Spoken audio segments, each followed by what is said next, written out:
Подготвяме един документ до главния прокурор.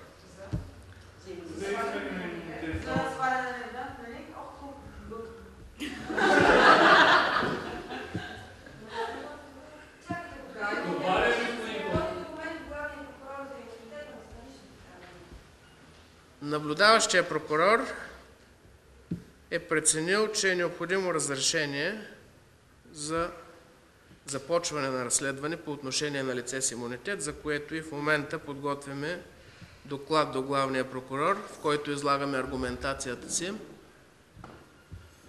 Вероятно до час-два ще бъде готов доклада. Все още не е излязъл от градска прокуратура. Когато бъде изпратен официално на главния прокурор, ще ви уведомя. Но то няма да е нужно, той човек ще се откаже. Той само един човек и той Казвам ви това, което преценям, че в момента мога да ви кажа.